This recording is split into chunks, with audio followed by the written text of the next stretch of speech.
அனைவருக்கும் கோபிநாத்தின் அன்பு வணக்கங்கள் நண்பர்களே. இந்த காக்காய்க்கு சாப்பாடு வைக்கிறாங்க இல்லையா, அவங்களில் பெரும்பாலுமானவங்க இப்போ புதுசாக இந்த ஜீவ காருண்யத்தின் அடிப்படையில் நிறைய பேர் வைக்க ஆரம்பிக்கிறாங்க. அது நிறைய பேர் சொல்லவும் செய்கிறாங்க. அதில் சில பேர்த்துக்கு இருக்க மனக்குறை என்னன்னா, காக்காய்க்கு வைக்கிறோம் சார், ஆனால் எடுக்க மாட்டேங்குது, அது ரொம்ப மன கஷ்டமாக இருக்குது. ஏன்னா சொல்கிறாங்க இல்லையா, அது முன்னோர்கள் நம்மளோட அவங்களோட ஆசீர்வாதம் இருந்தால் தான் எடுப்பாங்கன்ட்டு, அப்படிங்கிற மாதிரி நிறைய விஷயங்கள் எல்லாம் பகிர்ந்துக்கிறாங்க. ஒரு நாள் 2 நாள் வச்சுட்டு எடுக்கலைங்கும் வைக்கிறதுக்கு மனசு வர மாட்டேங்குதுன்னு. அவங்களுக்காகத்தான் இந்த பதிவு. தெளிவாக தெரிஞ்சுக்குங்க. இப்போ தொடர்ந்து உங்கள் வீட்டுக்கு பக்கத்துலேயே அந்த காகங்களுக்கு உணவு வேறு யாராச்சும் வச்சுக்கிட்டு இருந்திருக்காங்க, இல்லை இறை கிடைக்குது அப்படின்னா, அது தொடர்ந்து எடுத்த பழக்கத்துக்கு எடுத்ததுமே அங்கே தான் உணவுக்கு போகும்.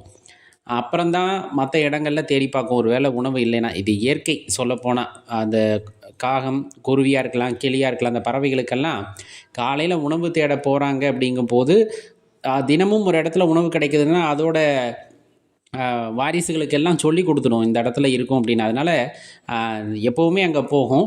ஒரு சில நேரங்களில் பார்த்திங்க அப்படின்னா, போகிற வழியில் இப்போ நம்ம சாப்பாடு வைக்கிறதுங்களுக்கு கண்ணுக்கு தெரியுது அந்த உயிரினங்களுக்கு அப்படின்னா, அங்கே ஒரு சில நாட்களில் எடுக்கக்கூடும். அந்த எடுக்க ஆரம்பிச்சிருச்சு அப்படிங்கிற பட்சத்தில் 1 நாள் 2 நாள் பழகிட்டால் அதுக்கப்புறம் தொடர்ந்து வர ஆரம்பிச்சிடும். அதுக்காக நீங்கள் ரொம்பலாம் கவலைப்பட வேண்டாம், முன்னோர்கள் ஆசை இல்லையா அப்படி இப்படின்ட்டு. அது தொடர்ந்து இந்த அமாவாசைக்கு மட்டும் வைக்கிறாங்கல்ல, அவங்க தான். ஏன்னா அது மனசில் இருக்கும் அவங்களுக்கு, இது எடுத்தால் தான் நம்ம முன்னோர்களுடைய ஆசீர்வாதம் கிடைத்தது அப்படின்னு நினச்சிக்கிட்டு செய்கிறனால, அப்போ எடுக்கும்போது முன்னோர்கள் ஆசீர்வாதம் அப்படின்னு நினச்சிக்குவாங்க.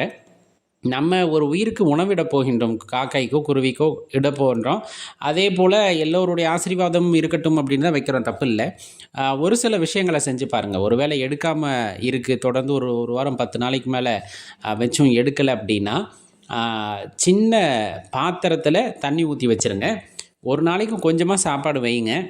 அடுத்த நாள் அந்த சாப்பாடு எடுக்கலை அப்படின்னா அதை எடுத்துட்டு நல்லா சுத்தப்படுத்திட்டு நல்லா கழுவிட்டு அதுக்கப்புறம் புதுசாக சாப்பாடு வைங்க.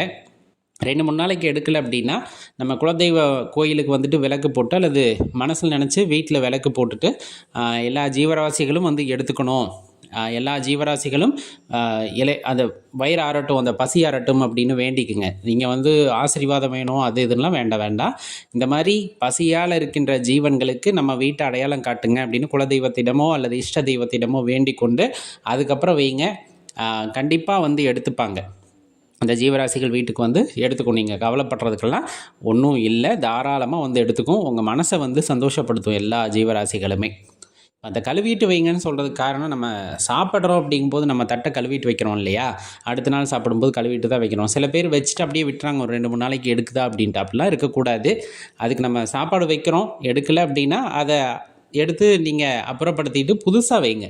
நல்ல இடத்த சுத்தமாக கழுவிட்டு அதுக்கப்புறம் வைங்க. அந்த சுத்தம் அப்படிங்கிறதும் காகத்துக்கு ரொம்ப பிடிச்சது.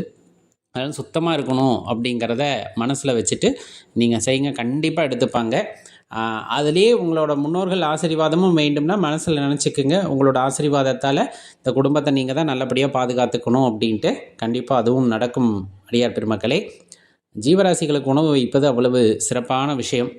நீங்கள் அன்னதானம் செய்வதற்கு ஈடு ஒரு மனிதனுக்கு நம்மளால் செய்ய முடியல அப்படின்னா, நம்ம சாப்பிட்றதுல கொஞ்சம் சாப்பாட்டை உயிரினங்களுக்கு நம்ம வைக்கிறோம். அப்படிங்கும்போது கண்டிப்பாக அது பல ஜீவராசிகளுக்கு நீங்கள் செய்கின்ற அன்னதானமாகத்தான் அது இருக்கும் அப்படின்னு மனசில் வச்சுக்கோங்க. உங்கள் நண்பர்களோடையும் பகிர்ந்துக்குங்க. அவங்களும் வச்சு எடுக்கலைன்னு இருந்தாங்கன்னா இதை பின்பற்றி அவங்க வீட்டிலையும் அந்த குட்டி குட்டி ஜீவராசிகள் அந்த சத்தம் எழுப்பி உணவை எடுத்துகிட்டு போகுது அப்படின்னா, அது கண்டிப்பாக ஒரு மகிழ்ச்சியான நிகழ்வாக இருக்கும் அப்படின்னா அதில் மாற்று கருத்தே இல்லை.